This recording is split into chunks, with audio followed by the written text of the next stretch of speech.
Dans cet exercice, il va falloir implémenter la fonction higherClock qui prend 4 arguments en paramètres, 4 arguments numériques. Ces 4 arguments sont désordonnés. Il va falloir restituer un horaire qui se rapproche le plus possible de 23h59. Voilà. Minuit étant le plus petit, 23h59 le plus grand. Parce qu'effectivement, là nous avons un 2, un 4 et 2 0, effectivement, 2, 4, 0, 0. L'horaire le plus haut que nous pouvons restituer, c'est 20h40 et non 24h, parce que 24h, c'est en réalité minuit. Dans ce cas de figure, 23h50 est l'horaire le plus élevé qu'on peut restituer avec cette succession de valeurs numériques désordonnées. Donc je vous laisse vous creuser les méninges et tenter, ou alors tout simplement implémenter cette fonction, et on se retrouve pour la correction.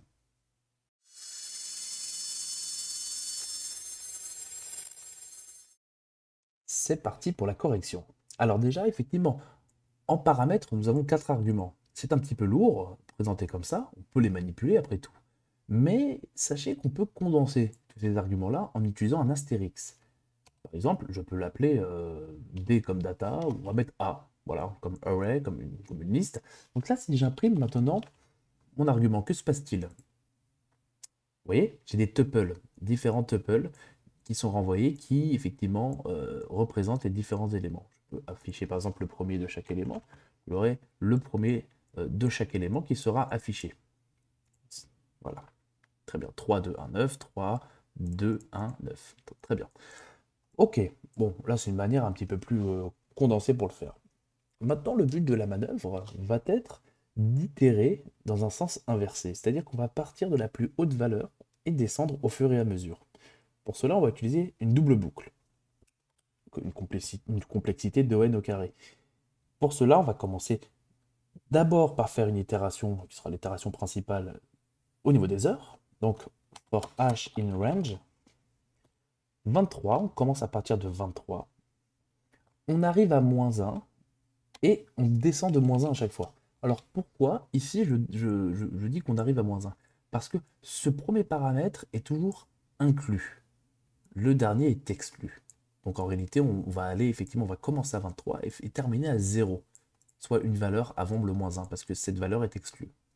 Et nous descendrons de 1 à chaque fois, donc ce qui va faire 23, 22, 21, etc. 3, 2, 1 et 0. Parfait. Maintenant, on va utiliser le même procédé pour les minutes. On va utiliser un n cette fois-ci, in range. Cette fois-ci, nous savons qu'une minute contient 60 secondes, mais comme on compte le 0, on compte à partir de 59. Parce qu'on ne va pas écrire, par exemple, 21h60. Non, c'est 21h59, après on passe à 22h. Donc on commence bien à 59 minutes. Pareil, on s'arrête à 0, donc cette valeur est exclue, donc on met moins 1, et on descend de moins 1 à chaque fois. Ça, c'est les steps. Très bien. Maintenant, si j'affiche mes deux éléments, que se passe-t-il?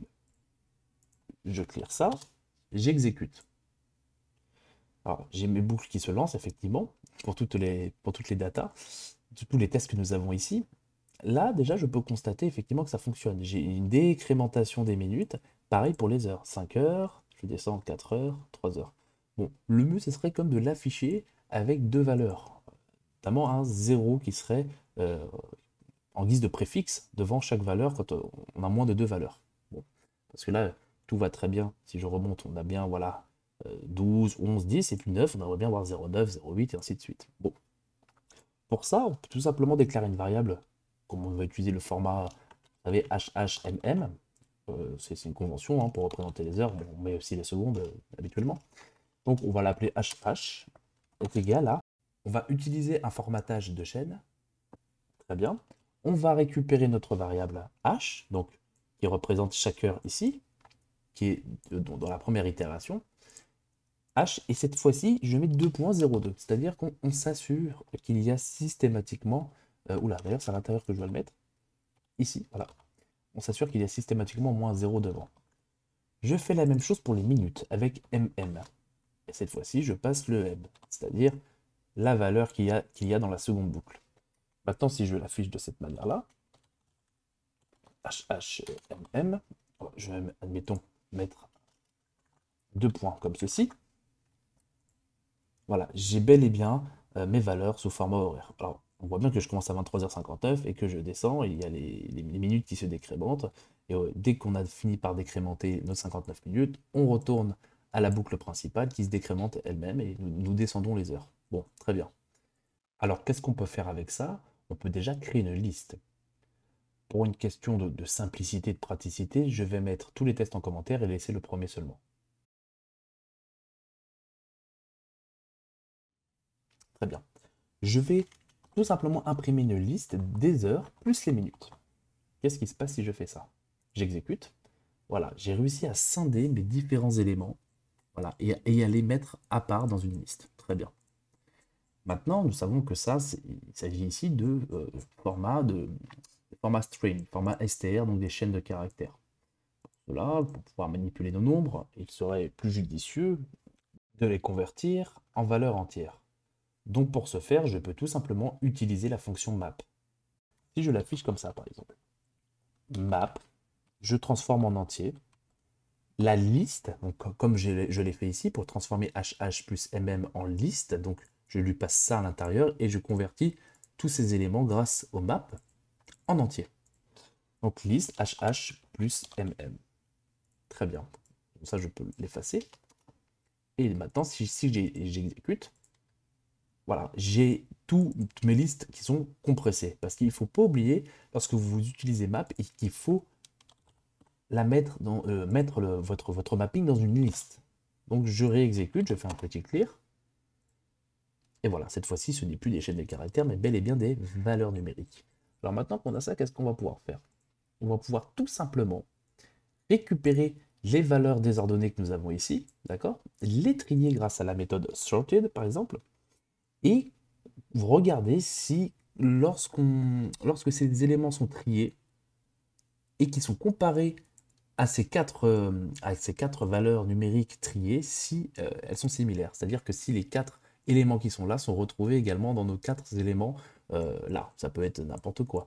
Par exemple, nous savons effectivement pour 23h59, bon, il faut remonter particulièrement haut. D'ailleurs, je ne sais même pas si je vais pouvoir aller jusqu'au bout. Voilà, bon, c'est pas bien grave. Nous savons pertinemment que si j'ai, à un moment donné, je croise ici ces 5 valeurs-là, quand elles seront triées, elles ont exactement le même ordre que cette liste triée également, si nous la trions, bien sûr. Et pour cela, on va tout simplement faire un print de notre liste ici, A, et un print. Alors, ça serait un petit peu, ce serait le bazar si je faisais ça, parce que là, ça ferait beaucoup d'itérations et ça ne serait pas forcément très pratique d'un point de vue lisibilité. Donc, c'est pas bien compliqué. Ce que je peux tout simplement faire, en définitive, c'est faire une comparaison if sorted, donc la fonction native par défaut, de ça, de ce que nous avons créé ici juste avant. Donc ça, je peux à la limite retirer le print et faire par exemple current, voilà, voilà c'est le formatage actuel quand on est dans notre boucle. Donc current est égal à cette liste, donc avec ses valeurs numériques.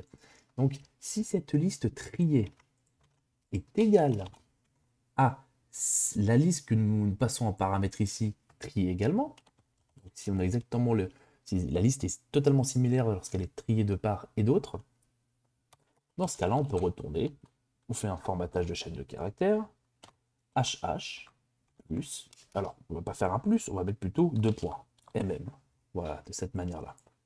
Si j'exécute, que se passe-t-il? Voilà, j'ai 23h50.